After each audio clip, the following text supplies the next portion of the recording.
Welcome to our channel. Today we how to log into Apple Wallet on iPhone, beginner guide step by step clearly. To log into Apple Wallet on your iPhone, start by locating the Wallet app on your home screen. Tap the Wallet app icon to open it. If this is your first time using Apple Wallet, you may see a welcome screen. Tap Continue to proceed. Next, you will need to sign in with your Apple ID. Enter your Apple ID email address in the provided field. Then, tap Next to move to the password entry field. Type your Apple ID password in the designated area. If you have two-factor authentication enabled, you may receive a verification code. Check your trusted device or phone number for the code. Type the code into the field on your iPhone. Once you're signed in, you'll see a screen prompting you to add cards or passes to your wallet. To add a card, tap the plus icon located at the top right corner. You can choose to add a credit or debit card, or a transit card, depending on your needs.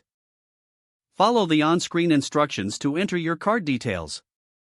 You can either scan your card using the camera or enter the information manually. After entering the card details, tap Next. Your bank or card issuer may require verification.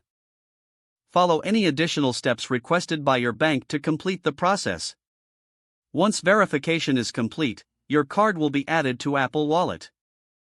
You can now access your cards, tickets, and passes anytime from the Wallet app. To return to the main wallet screen, simply tap Done. You are now successfully logged in and ready to use Apple Wallet on your iPhone. Explore the app to discover additional features and options available for your convenience. If the page does not load, refresh the browser or try again in a private or incognito window. Make sure you are using the correct email address, then retype it carefully to avoid small typos.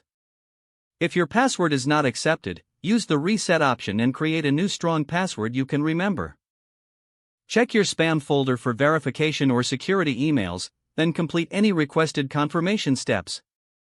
Enable two-factor authentication if available to improve account security and reduce unauthorized access risk.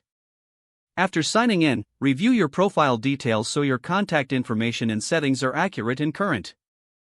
Don't forget to like this video and subscribe to our channel for more step-by-step tech guides.